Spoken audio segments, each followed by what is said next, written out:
We begin with breaking news in a chaotic scene in the East End right now. The CTV News chopper high above a serious crash in Scarborough. We're told there are multiple people hurt. Good evening. Emergency crews say the situation in the area is still dynamic. At least 4 people rushed to hospital. As you can see, something clearly went very wrong here. CTV's Mike Walker is live near Victoria Park and Huntingwood Drive with more. Mike, what are you learning? Well, 2 of the 4 people who were sent to hospital were pedestrians who were struck by these vehicles that were involved in a collision, one of them 15 years old. I want to show you right now the scene. You can see there's debris still scattered here on the road. We are just east of Victoria Park on Huntingwood tow trucks cleaning up the scene right now. You can see the impact to that black vehicle, and there is a white vehicle that was also involved in the collision, which crashed through a fence and ended up on the front lawn of a home here. Now, according to Toronto Police, this happened around 4:15 this afternoon. They say the black vehicle was traveling southbound on Fairglen when it T-boned the white SUV. The impact sent that white SUV onto the front lawn of a home where it struck 2 pedestrians, an 18-year-old and a 15-year-old. Police say the 15-year-old was pinned under the SUV. We spoke with one homeowner who rushed out with a jack to rescue the teen. There was a young fellow, 15 years old, who was stuck under the rear end of the vehicle. So I had to get a jack and jack it up, because if I didn't, he would actually break his ankle even further, because he was panicking and banging on their bumper. So to avoid that, after I failed to calm him down, I had to rush, bring a jack in and jack the vehicle up and get him out. Now, the 15-year-old was transported to Sick Kids Hospital. I'm told their injuries are considered non-life-threatening. The other pedestrian, 18-year-old, was also transported to hospital along with the other 2 drivers. Their injuries are considered non-life-threatening as well. The traffic unit is taking over the investigation. I'm told charges are pending at this point. Reporting live in Scarborough, Mike Walker. Nathan, back to you. All right, thank you, Mike. Stepping up the speed to stop the seasonal spread. The province is pushed to keep you and your loved ones healthy this fall and winter. Perhaps you're already starting to hear the soundtrack of sickness around your house or workplace. Choruses of coughing, sniffling, and blowing noses. COVID-19, RSV, the flu, take your pick. It's a recipe for nastiness, and health experts are already hoping to curb the surge. CTV's Queen's Park Bureau Chief Siobhan Morris is live with more. Siobhan. Well, Michelle, facing that potential triple whammy, this is the time to get reacquainted with those tools we know work to prevent illness from spreading. Things like washing your hands, staying home if you're sick, covering your cough, and the province is putting a real emphasis on vaccines, including some brand new ones. It's become as much a part of September as back to school and falling leaves. COVID continues to circulate in Ontario. That's clear. We're seeing an increase in hospitalizations, increase in laboratory tests being positive. Now with a freshened defense, a just-approved booster to tackle the XBB variant. I'm happy to say Ontario will be receiving roughly 300,000 doses in the coming days, and we'll distribute those rapidly to our highest risk settings, such as our long-term care settings, retirement homes, hospitals, elder care lodges. With more Ontarians able to get their shots through October and November. Influenza, our old friend, is still here, as well as viruses like RSV. There's also a new RSV vaccine for seniors. Ontario will start offering it to vulnerable people over 60. No protection yet for kids who were hit hard by RSV last fall and winter. The influenza season winding down in the southern hemisphere shows that this year's flu shot is a good match for the circulating strain. That shot can be taken at the same time as the COVID booster. Getting these vaccines will help to prevent that serious illness. And that's what I would say for people who are really wondering, do I really need it? Well, you really don't want to get very sick from these viruses. You can get vaccinated at a doctor's office, public health clinic, or a pharmacy. The province is weighing letting pharmacists administer RSV vaccines too. If we can raise immunization rates and work with our colleagues in the public health units, nurses, and primary care, we'll be successful in terms of warding off some of the threats coming up this fall. There are reminders from doctors to wash your hands, stay home if you're sick, and consider a mask if getting sick would be especially hard on you. It is a tool that works at an individual level to help protect individuals, but you will not be seeing or hearing mandates. Though Moore expects more hospitals to require masks as cases climb. If you're trying to decide when it makes sense to get a COVID booster, Dr. Moore says that you should be waiting 6 months from your last COVID infection or shot. Reporting live from Queen's Park, I'm Siobhan Morris. Nathan, back to you. All right, thank you, Siobhan. The advice from public health officials comes as a new report predicts a bleak future for Ontario's hospital system. CUPE's Ontario Council of Hospital Unions says the staffing and capacity crises in healthcare will only worsen in years to come without significant investments from the province. The union's report used public data to estimate Ontario's healthcare needs as the population ages and grows. It suggests hospital bed capacity and staffing levels need to go up by 22% over the next 4 years to meaningfully address the needs of an aging and growing population. CUPE says the four government's current plans, which the report pegs at under 4% growth, don't come close. This government was elected in the first place on a promise to end hallway medicine. Where is that? Why are there still 1,200 people on stretchers? Why are people dying waiting for surgery? Why is there such a backlog? Why don't we have enough beds? Michael Hurley says there's been a dramatic increase in job vacancy rates across the hospital sector, and many staff feel like they're failing patients and they can't continue in their jobs. The Ministry of Health says it's taken steps to grow the healthcare workforce and build hospital developments while it overhauls the broader healthcare system. Straight ahead, the fallout from a CTV News investigation. Questions around any possible connection between a major political fundraiser and the removal of lands from the Greenbelt. Why a new complaint's being filed with Elections Ontario. Bashed on the bus with a brick. Yet again, we're talking about an incident on the TTC. The victim assaulted by a fellow passenger, the morning commute taking a violent turn. CTV's John Musselman's got more details on this. John. Well, Nathan, we don't know the motive for this attack, but you're right. It was a very disturbing incident, and now police are asking for the public's help. Police are looking for a suspect after a man was hit with a brick while riding on the Dufferin bus. The attacker fled on foot. Witnesses say the victim was treated on the sidewalk with a bandage wrapped around his forehead. There was blood visible on the pavement. He was taken to a hospital with minor injuries. It is unknown what led to this attack. Still, riders say it's another example of why security needs to be increased on the system. I think they should put more security, on the system, The drivers, they face humiliation from people, so it should be considered, yeah. The safety is a consideration. In a statement, the TTC says it's working with Toronto police to find the suspect, calling customer and employee safety a top priority. Quote, in recent months, the TTC has introduced several new initiatives to improve safety, including more street outreach, security and mental health supports, more special constables, and more supervisors in the field. We have also enhanced our partnership with Toronto Police Services, which has seen more police on patrol across the system. But this important work continues, and a report to our September 26th board meeting will outline additional steps we are working on. This is the latest incident of violence in 2023. Back in January, a 16-year-old boy was stabbed by a suspect on a bus at Old Mill Station. A woman rider was stabbed that same month on a Spadina streetcar. And in March, a 16-year-old boy was fatally stabbed at the Keele subway station.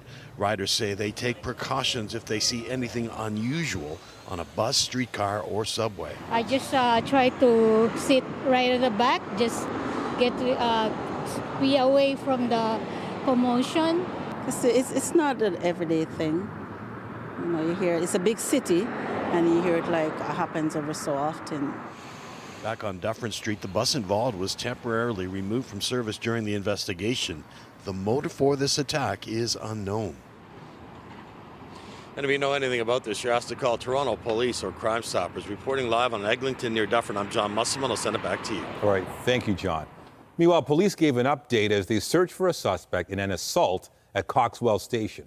A man was found outside with a slash wound at around 10 last night. Investigators are now searching for this suspect who was seen running off. The victim was rushed to hospital with serious injuries.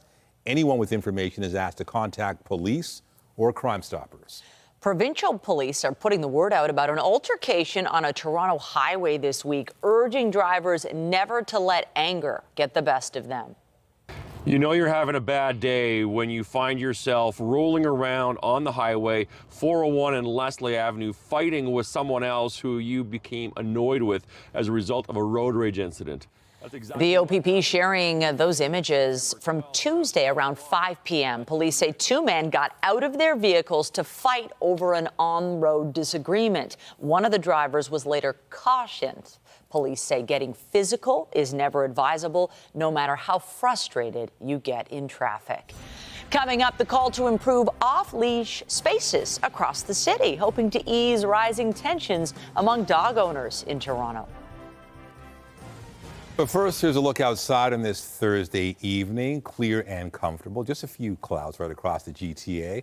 Lindsay Morrison is here with a look at the current conditions. Lindsay. Yeah, pretty beautiful day overall, Nathan. It was nice to enjoy that sunshine for a longer period of time today. I just watched our temperature drop 2 degrees here. We're at 18 degrees right now in the city. We spent the majority of the afternoon at around 20, little cooler than we've been, but very comfortable and seasonal. Winds right now are coming out of the northwest. They're fairly light. It's just a beautiful breeze. And we mentioned just a couple of clouds. You can hardly see them here on the satellite and radar imagery. We are going to be clear through the overnight tonight.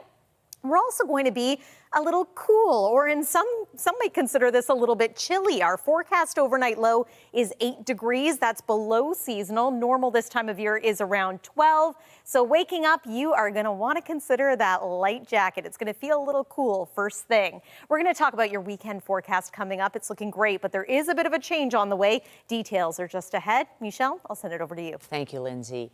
A warning about the content in this next story. The details in video are disturbing. Footage showing the moments before a Muslim family was struck and killed in London has been released in court. A Crown exhibit in the trial of 22-year-old Nathaniel Veltman.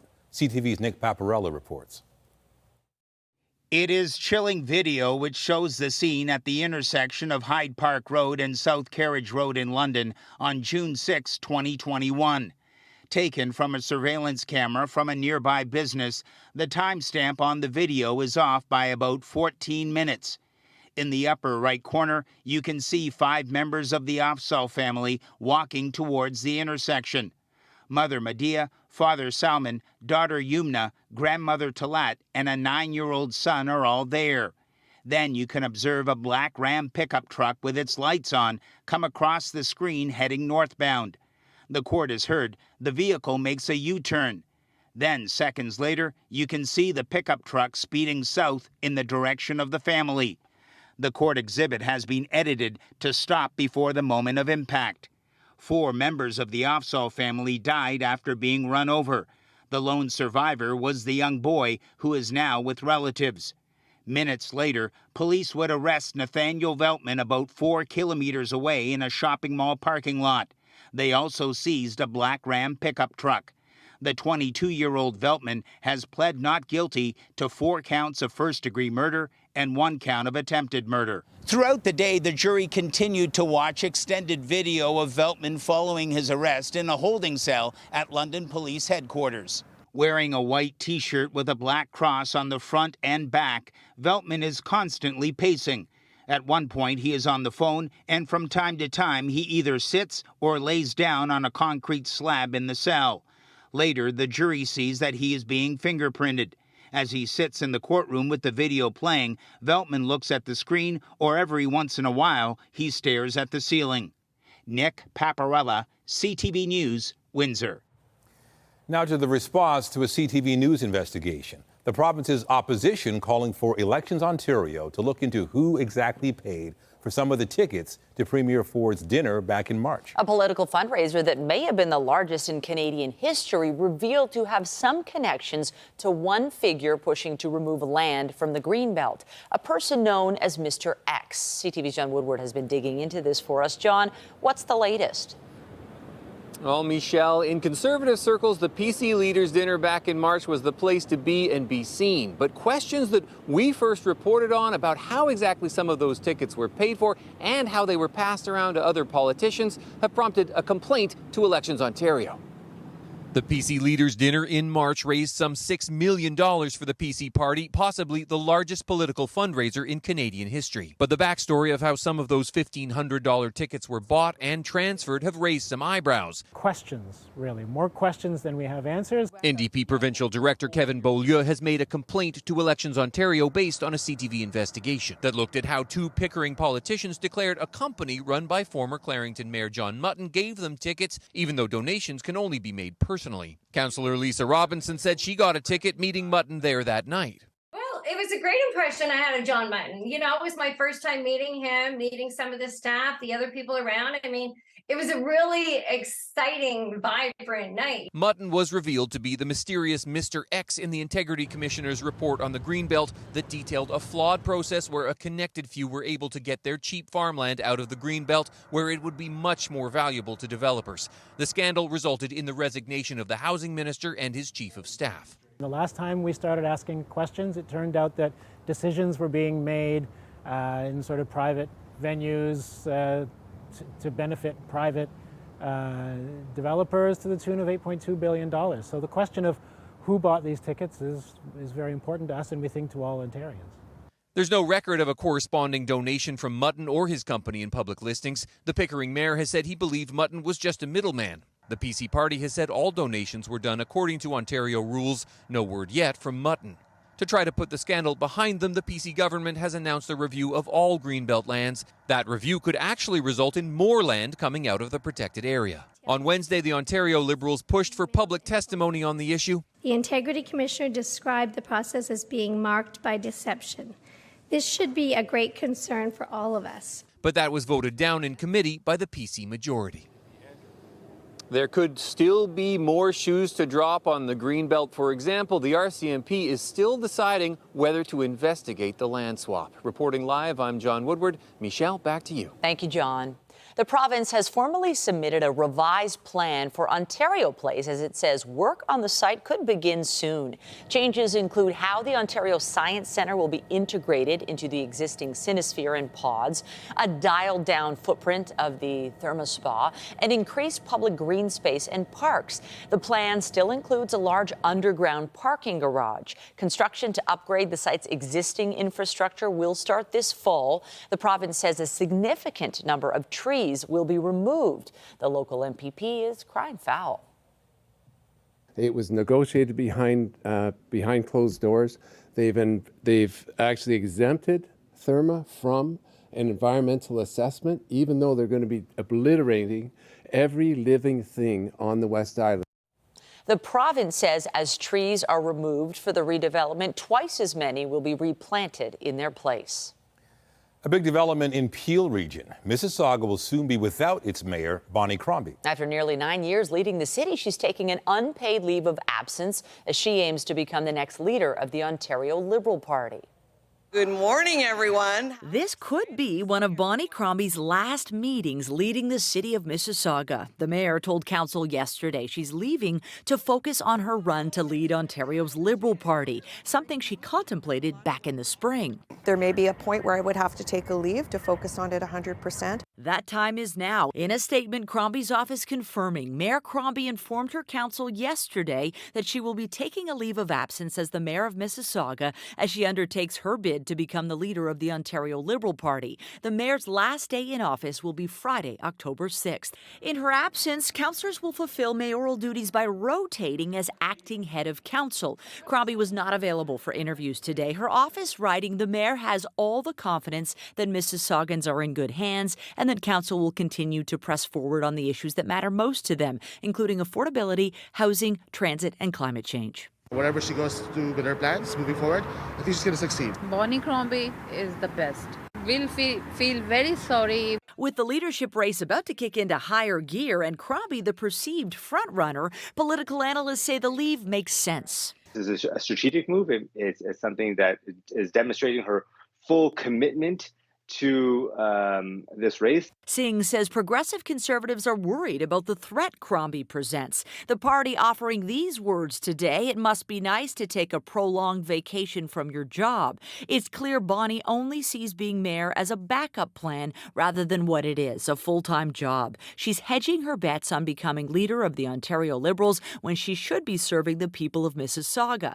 Classic Bonnie, it's always about her. 4 other candidates are battling Crombie: MPP Adil Shamji, MP Nate Erskine-Smith. We need generational and grassroots renewal. MP and former provincial cabinet minister Yasser Naqvi. I think it's an exciting moment for our party. And MPP Ted Hsu. They'll all square off in Thunder Bay tonight. It'll be the first time that all 5 candidates are on stage in a debate format where we can directly confront each other. The Ontario Liberals name their next leader December 2nd. So round 1 in the Liberal leadership contest starts at 7 p.m. in Thunder Bay. It's the first of 5 debates. Party members are set to vote at the end of November. Then we'll find out who wins in December. To the federal Liberals now, and some tax relief intended to spur the building of more rental properties. The government removing the GST on construction of new apartment buildings. CTV's Judy Trin has the details. The Liberal government is removing the 5% GST from the construction of new rental units. It's a move to increase the supply of housing to meet demand, to level out high rent and housing prices by 2030. This plan is going to get more apartments built in big cities, in small towns, especially along transit lines, and they'll make sure that there are units with 2 or 3 or even more bedrooms. It's dangling a carrot to entice developers. The evidence that I've seen from CMHC indicates that we do need to build 3.5 million homes, and that's what I'm going to try to do. It's an important thing. It's not going to solve everything. We've got a lot of costs we need to roll back and figure out how to do things. The GST relief for building new rental units comes as financial stress mounts for Canadians.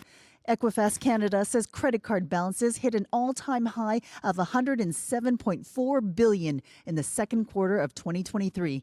Meanwhile, the Liberals are sinking in poll numbers. Polls show a double-digit lead for the Conservatives, who have turned a Liberal MP's housing experience into an attack ad. I'm 32 years old. I'm a member of Parliament. I haven't been able to purchase a home. I came here to this country as a refugee.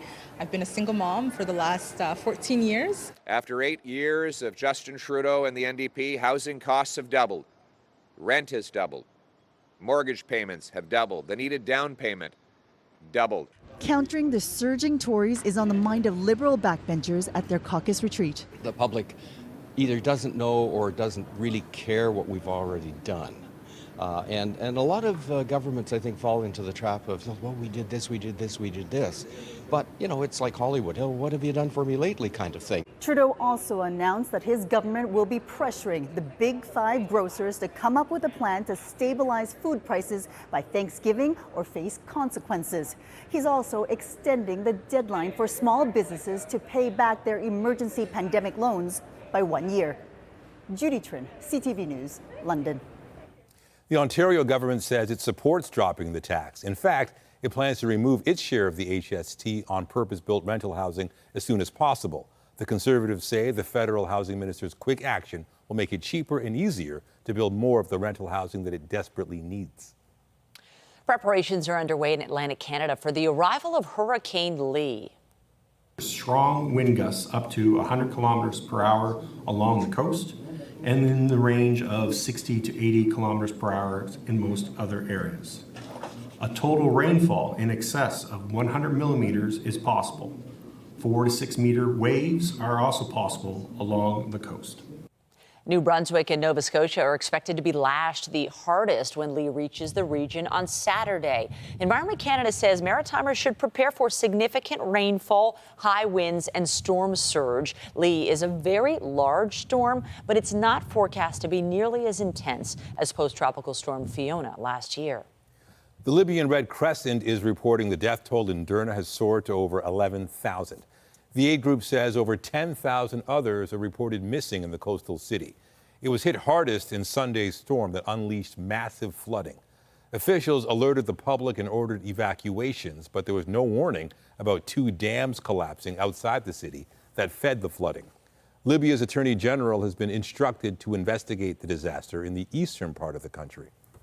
Morocco is also facing a heart-wrenching recovery following last week's devastating earthquake. More than 2,900 people were killed in the 6.8 magnitude quake. Over 5,600 others were injured. Almost a week later, villagers in some of the most isolated areas are still waiting for aid to reach them. The government says 50,000 homes are known to have been damaged, but insists it will provide shelter and financial support.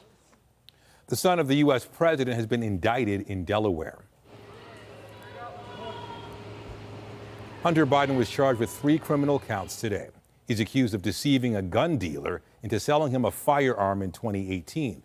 Prosecutors allege Biden lied about the fact he was using illegal drugs at the time. It would have banned him from owning a gun. The indictment comes weeks after the collapse of a plea deal that would have averted a criminal trial. The White House has declined to comment. The Prime Minister is heading to New York next week. Justin Trudeau will take part in the 78th meeting of the United Nations General Assembly. Climate change and sustainable development are on his agenda. The PM will also participate in talks on Russia's war in Ukraine, helping Haiti, and financing reform in the developing world. In Greenland, a luxury cruise ship that ran aground in the Arctic Circle has been freed. The Ocean Explorer was stuck in mud and silt since Monday in a remote part of Greenland. More than 200 people are on board, but today the vessel was pulled free by a trawler. The ship is being taken to port to assess any damage. Its passengers will be flown home. Back here at home, if you have a pet in your family, you know there are a few things that can generate more debate and emotion. As our city continues to grow, so too does the dog population. And now there are calls to develop a master plan for parks. CTV's Janice Golding is live with more. Janice.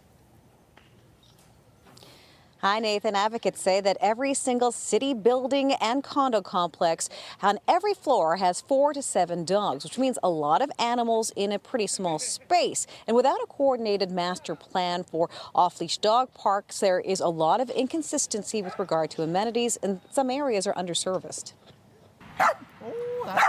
The lockdown gave rise to pandemic pets, and now the city has never seen more people with pups, but areas to walk them. The way that the dog off-leash park system works in Toronto is very fragmented. There's no rhyme or reason. Toronto Councillor Chris Moyes says a lack of a master plan has created an equity and quality issue. And without a coordinated plan, some wards have no off-leash areas at all. It should not be at the whim of the individual councillor as to whether or not parks should have a dog, off-leash dog park or not. That's why Moyes will be bringing forward a motion to the Infrastructure and Environment Committee on September the 20th to create a master plan for off-leash dog parks based on international best practices. Dog walkers we spoke to today say not all off-leash parks are created equal. Some are fully shaded, some are slightly shaded, some are not shaded at all, so they're worse in the summer. Some are gravel-based, some are wood chip-based, some are just dirt-based, so they really do vary. It'd be nice if there were like a consistent like conveniences for dogs, like water fountains, and if certain dog parks had more shelter, because a lot of them are exposed in the summer. The group Toronto Dog Park Community has been advocating for a citywide master plan for several years now to improve the experience for both pet owners and the general public. You end up with dog parks that are less enjoyable, less appealing, and less safe than the other areas of the parks. And then what you get is people using those areas for off-leash activities. And there's no question dog walkers and owners would like to see some improvements. This park also has concerns with the fencing being quite low. Some people have complained that it's too low, that dogs can escape. Water fountain would be great. When it gets rainy, it's like really muddy. Yeah. There's basically like a giant dirty puddle there. Advocates say Canadian cities like Vancouver, Surrey, Edmonton, Calgary, and Winnipeg all have off-leash park master plans, and our pooches deserve no less. Currently, Toronto has approximately 300,000 dogs with about 75 off-leash dog parks. Reporting live, I'm Janice Golding. Now back to Michelle. Thanks, Janice. Coming up, NASA weighs in on UFOs, a highly anticipated report from an independent team of experts delving into the mystery of extraterrestrial life. And I'm Pat Foran. Coming up on Consumer Alert, do you plan to travel outside of Canada anytime soon? If you do, when is the last time you checked your passport? A family was just denied boarding a flight to Portugal, even though their passports hadn't expired yet. I'll tell you why. That story is just ahead. So a little chilly overnight tonight, and not just for us. Look at these temperatures. 6 degrees in Orillia, 3 in Peterborough, 2 degrees for the low in Bancroft. And this isn't so much what you feel in the evening. Often we reach our coldest temperature of the day just before sunrise. So here's a look at what you're waking up to tomorrow. Yes, it is going to be a little brisk here in Toronto, but we have loads of sunshine in store for your Friday. We're going to take you through the forecast and talk about Hurricane Lee coming up. Also, stay with us. We've got another full night of great shows for you right here on CTV. Following massive problems getting a passport after the pandemic, Service Canada is now processing applications without any major delays. If you plan to travel in the year ahead, you may want to check your passport and pay close attention to its expiry date. Pat Foran explains why today on Consumer Alert. Pat. That's right, Michelle and Nathan, thank you. A family planned a trip to Portugal last month and thought they had valid passports, but they were going to expire within 3 months. And for that reason, they couldn't board the plane and they missed their trip. Michel Laroche of Gatineau, Quebec, takes a vacation every year with his wife and daughter. To celebrate his 60th birthday and his daughter's high school graduation, they booked a trip to Lisbon, Portugal. But when they went to get on the plane in early August, they were told there was a problem. When we were told that we couldn't board the flight, it was absolutely devastating. LaRoche's passport and his wife's had expiry dates of October 10th, but they were told to travel to Portugal. Their passports needed to be valid for a full 3 months. Air Transit indicated to us that there was no way we could get on the flight, and that unfortunately our passports weren't valid. The family is now out the $7,000 they paid for the tickets. They booked the trip through Air Transat's website, and LaRoche is surprised the issue wasn't caught by the airline. A little confused as to why that wasn't flagged when we originally booked. Air Transat told CTV News, Canadians traveling in a European Union country must hold a passport valid for at least 3 months beyond the date of expected return from that country. We understand the disappointment the family may feel, but this is enforced by EU authorities, not Air Transat. Each country has different entry requirements. TICO is the travel regulator which oversees travel retailers and wholesalers in Ontario. It recommends booking through travel agents who can offer guidance and says consumers also need to do their homework to make sure their documents are in order. Note the expiry date. Usually, in most cases, your passport should be good at least 6 months after your date of return, not your date of departure. LaRoche is frustrated losing $7,000, but wanted to share his story to prevent other ruined trips. Would like to warn other people that are potentially taking vacations, check the tools that are available to make sure that it doesn't happen to anybody else. And it's usually a good idea to have an up-to-date passport, and now you can get them for 5 and 10 years. If yours is currently set to expire within 6 months, you may want to consider getting a new one. On your side, I'm Pat Foran. If you have a consumer story idea, email us at alert@ctv.ca. The province says a fare-sharing deal between GO Transit and the TTC could be in place within a few months. Transit riders don't get charged a second time when they go from GO Transit to several local agencies across the GTA. The TTC is so far not included in that agreement, but the Ford government signaled a discounted fare deal could be in place by late this year. Now officials say it will be implemented by February. Associate Transportation Minister Todd McCarthy said the average individual commuter who uses both services stands to save $1,500 a year. Live look outside, beautiful sunshine, decent temperatures. A really nice day today, more nice weather to come, although the evenings, down in the single digits now. Yeah, it does cool down quite a bit at night, but at least during the day we're in that sweet spot. Yeah, and I think some people like that. They like the cool crispness that comes with the month of September. I liked having some sunshine today. That was a nice change from the last 2 days here. And there's more of that on the way. Friday looks fantastic. Saturday looks spectacular. A little bit of a change in store by the time we reach Sunday. Weather is brought to you by Train, the most reliable heating and cooling brand. It's hard to stop a train. Before we go through your weekend forecast, let's talk about Hurricane Lee. This storm is currently west of Bermuda, impacting the island. It is a large storm, but it is gradually weakening. Of course, it is expected to bring strong winds, heavy rain, elevated water levels, and high waves. These are all concerns going forward.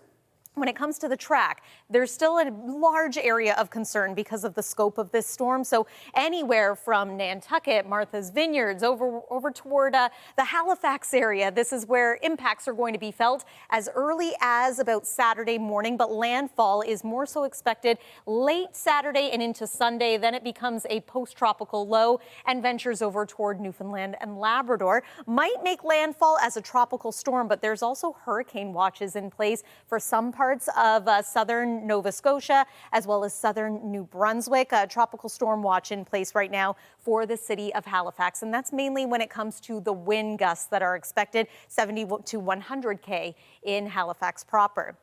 Here's a look at our satellite and radar imagery. Lots of active weather already in Atlantic Canada today, courtesy of that low that brought us the rain not so long ago. We, however, have high pressure at play, so that's going to mean beautiful sunshine again for tomorrow. I just want to show you the possible impacts of Lee. Some cloud cover expected to retrograde over eastern sections of the province. For us, our change on Saturday comes from the west and from the northwest, so we do have a disturbance that's going to start to develop. It's going to bring us some cloud into the day on Sunday and possibly a shower or two as well. We're monitoring that. It looks a little more certain like we'll get wet weather by Monday. 18 is our current temperature here in the city. Tomorrow is looking glorious. 21 degrees, that's bang on seasonal, wall-to-wall sunshine in the forecast. And just about everyone across the board expecting very similar weather conditions. Saturday, again, looking great, although I do think we'll see a bit of an increase in cloud cover into the evening hours.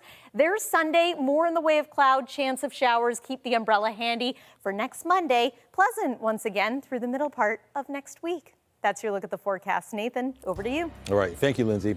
Also tonight, chilling new insight on a crisis in our city, the extent to which people are dying from accidental overdoses, as experts on the front line sound the alarm. Behind every number is a human tragedy. New data revealing another tragic component of the pandemic. Accidental drug and alcohol deaths amid an overdose crisis. CTV's Allison Hurst reports.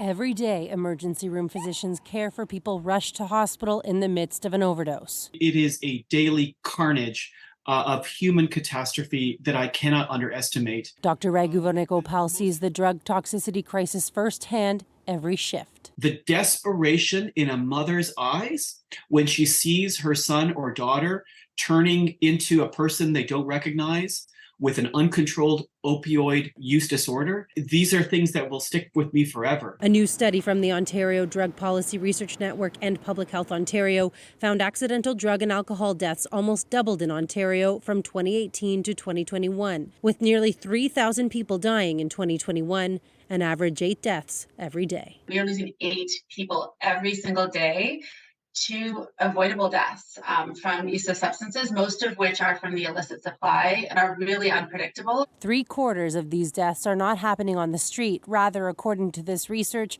they're happening in people's homes and typically involving multiple substances. For the first time, the most common situation was polysubstance deaths, usually opioids and stimulants together. This study comes on the heels of Toronto Public Health announcing a spike in overdoses, warning 11 people died of suspected opioid-related overdoses between August 31st and September 6th, and that spike is ongoing. Between September 7th and September 13th, we've seen approximately 12 suspected overdose-related death calls. So that's actually probably a doubling of what we would typically expect in a week's time. Toronto's Associate Medical Health Officer says everyone has a role to play in solving the crisis. Go and get trained on how to use naloxone and carry it. It's available all throughout the city and there's no cost. Researchers and experts say there also needs to be more community-based support and investment. The data, the clinical experience shows we are severely failing these patients, and as a result, they die. Experts warn this crisis is not getting any better. Allison Hurst, CTV News. This is Living Organ Donation Week in Canada. A time to mark big steps forward and remember those still waiting for a life-saving procedure. CTV's Pauline Chan reports. Candace Coughlin was suddenly diagnosed with end-stage kidney failure in university and received a kidney from her mother in 2009. It was clear to my mom that it was going to be her, so she very early decided she was going to be the donor. But we have such a massive family and a lot of incredible friends who stepped up to say, I would really love to help you in any way I can. And when the surgery was done, it was like we had won the Super Bowl. Like the whole room went wild and they were cheering in the middle of a hospital. Jumping forward 14 years, and she's now married and the mother of a 2-year-old daughter who carries a stuffed version of the organ that saved her mother's life. Candace has become an advocate for living organ donations, and while the surgical techniques haven't changed much in recent years, Dr. Nazia Selzner, a liver transplant specialist, says attitudes have. I think the biggest progress is more awareness of living organ donation and the fact that the procedure is safe. In Canada, you must be at least 18 years of age and in good general health to be a living organ donor, with no evidence of high blood pressure, diabetes, or certain other medical conditions. Kim Coughlin says she felt no concerns about donating one of her kidneys to Candace, not just because she was her mom, but because doctors made sure she was in perfect health. We have to be 100% healthy to be able to donate in the first place, so I felt like I was healthier than anyone because they checked every inch of my body. For liver transplants, Dr. Selzner says the majority of liver donations for children at UHN now come from living donors, and the benefits of a living donor are many. Shorter wait time, less time for the recipient's health to decline, guarantee of a healthy donor, and the surgeries are scheduled, so it's a speedier transfer into the recipient's body. As for Candace, she says most kidney donations last around 15 years, some much shorter, a few much longer. So I do have a friend who's almost at 50 years was hit with his living donor transplant. So all of us kind of look to him as our inspiration. Her message is one of thanks to organ donors and hope for the 3,500 Canadians still waiting for an organ. Pauline Chan, CTV News. Bill Maher is joining the list of TV shows returning to the air as writers keep up an ongoing labor dispute. Maher says his HBO show, Real Time with Bill Maher, is coming back next week, and it won't include segments that typically would have been written by striking writers. Maher said, in part, I love my writers, I am one of them, but I'm not prepared to lose an entire year and see so many below-the-line people suffer so much. Writer Stephen King fired back with, this is exactly how strikes are broken. Drew Barrymore has faced some backlash for her plans to resume filming of her own talk show. Let's try that one more time. Happy to be here with you. And Adam Sandler is going back on the road. The comedian posted a video on social media announcing stops across North America on his I Missed You tour. The show kicks off in Vancouver next month with a stop at Scotiabank Arena on November 7th.